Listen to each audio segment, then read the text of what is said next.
Hello and welcome to our JUNEwary Challenge 2025 and the first of two Stephen Dunstone pieces for you, Squirrels in Shades. You may have heard a recording of this played yesterday as a little taster for you. It's a really funky piece. It's not squirrels in the shade, it's squirrels in shades. Part of that comes from its groovy feel. We've got the bouncy rhythm, bum ba-dum ba-dum ba-dum ba-dum ba, and the slightly cross on offbeat business going on. So part of it comes from that. And the other part that really adds to that is the fact that we're in a mixolydian mode. Now you don't need to worry too much about that in terms of thinking what it means, but we will set our harp as if it were like G major, so we'll have F sharps and otherwise other notes are natural. But actually the home chord of this piece is a D chord. So a D major chord is our home chord, but we haven't got C sharps. So we're not in D major, we're in D mixolydian. And that just really adds again to this sort of squirrels in shades, very groovy feel. Okay, so we're going to look at the first couple of lines today and just get ourselves started. So I've got my F sharps on and then my normal levers to put me into naturals. The piece is in 12/8, so we call this compound time. Compound time just means that each beat, rather than being subdivided into two quavers, for example, will be subdivided into three. So there are 4 beats in this bar, 1 and a 2 and a 3 and a 4 and a. So I've subdivided each into 3. So our feel for this first bar is dum ba dum ba dum ba dum ba, like that going through, okay? And then some of these other places where we don't land on the beat, we just land just ahead of the beat. We don't want to overthink that too much, just sort of let ourselves get into that sort of slightly jazzy groove with it, and then it's just anticipating and just landing that little bit earlier. So we are starting with both hands on D, E, F and A. And they've labelled up 4, 3, 2, 1. What's a really nice way to do that? Start nice and relaxed, lift our hands up, drop them down, and then we can place, we can put our thumb on and just let the fingers fall into place. It's a really nice way of doing it rather than kind of putting this on, then this, where we then end up sort of clawing on a little bit. So nicely up, open the hand, thumb on, fingers can just fall into place. And each hand plays theirs in turn. So we have the left, 4, 3, 2, 1, and then straight on into the right hand, 4, 3, 2, and then we're going to get ready on the G with our finger 2. So as we play the A, and our left hand is on C and E, and that lands together as a nice C natural C chord. And it's that little note there, that C natural there, that kind of goes, oh yes, okay, we're in that mixolydian mode. So putting that together just as far as there, we're going to go boom, ba dum ba after 4, 3 and 4 and.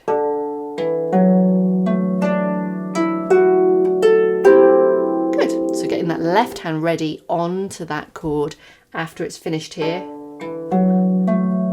Getting that moved ready onto the C and the E, middle C and the E, because that doesn't interfere with what the right hand's playing because it will have played its E by then.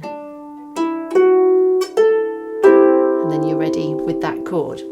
Carrying on from there, the right hand then plays E, G and A. And our left hand is going to take the chord notes that land under that A in that 4th bar. So the right hand plays E, G, we'll think about the timing in a minute. Left hand is going to land on the D and the F.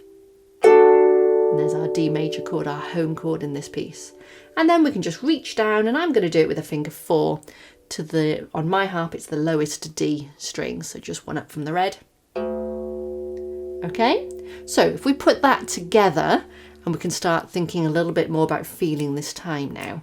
So if I give you an idea of how it's going to go, boom ba dee da dum ba dee da dum bum ba dum boom, and one more beat. Okay, let's try that. We're doing it nice and steady at the moment. I might go even a tiny bit slower. It's when you've got offbeat rhythms, you don't want to be going too slowly because you can really lose the feel of it. So we'll try and stick with that.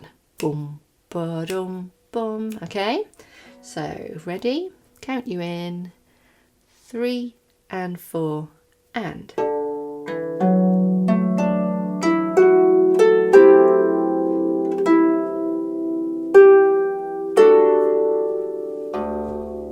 Okay, do it one more time. Notice how I'm sort of doing a bit of a head bob as well to help me feel when I'm about to go in and when I'm sort of anticipating and coming in just before beat 3 in those 2 bars at the end there. Okay, I've just realised I referred to one as bar 4 a minute ago, but it was 3 because that first bar is so stretched. Okay, here we go. Beginning. And again, think about how you approach coming in with those nice lovely high thumbs and just opening up. No clawing needed. Here we go. 3 and 4 and. 2,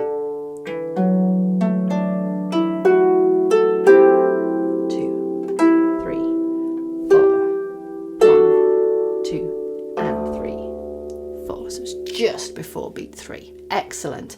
If you're wanting to count out loud, you don't necessarily need to be counting 1 and a 2 and a. You can just go 1 and 2 and 3 and 4 and give it that bouncy count where we're sort of going long, short, long, short, long. It's the equivalent of counting like in that first bar, the crotchet and the quaver, but adding it into one beat. So 1 and 2 and 3 and 4. And that can really help because then when we're coming in just before the beat, it's on that and 3 and 4. Whatever. Okay, on our next line, very similar start. So the very first bar and a half are the same. We've got that D pattern moving up. We are piano now. We were mezzo forte, so we were just like a standard, nice, normal, comfortable volume. So we need to drop it down now, just to be in contrast. So we have that same walk up. So again, and it says similarly above that. So similar structures of how you're going to set it up. So again, lovely high thumbs, just let the fingers open up onto those notes. And we have the D. And the left hand moving to the C and E. And this time the right hand's going to come lower. We're going to thumb on the E, finger 2 on the C, and it will move to the D for our last note. In the meantime, the left hand might start getting ready on the F and the A. That's quite nice, isn't it? Because we were on red here, we're going to black there.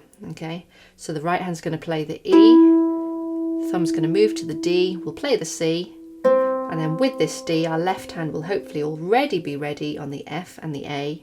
And then again, we have that bass D, which again I'm doing with finger 4, rather than sort of doing it with a finger 2, which if I want to play it nicely means I'm going to take my whole hand down there, and then it's got to come back up.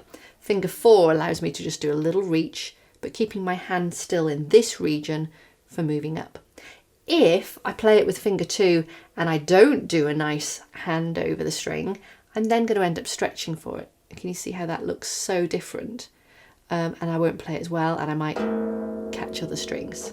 If I go with a finger 4, I can just be over the note. If I show you through the strings, I can just be comfortably over it so that I can pluck that nicely into my hand. Okay, so let's do the timing. So we'll start on bar 4, this second line, and let's just put that into some timing.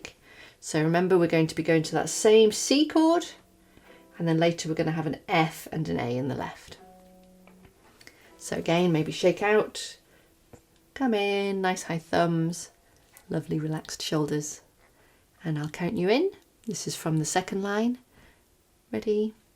3 and 4 and. 2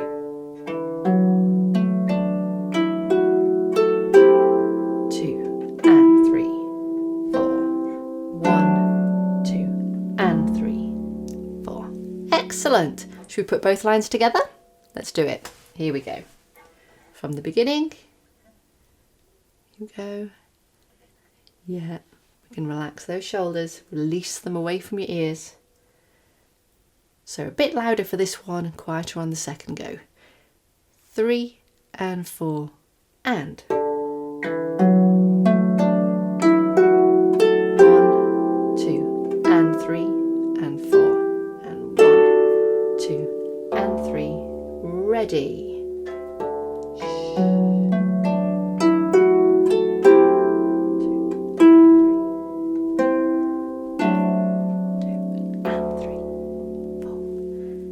job. Brilliant. Join me on the play along. I'll do it at a few different speeds for you. Maybe an even slower one, then that speed, and then maybe a faster one too. 120 is quite a bit faster, more like you heard me play yesterday in the full video. And then tomorrow we shall move on to the next section. Very similar, but moving into a slightly different place. Well done.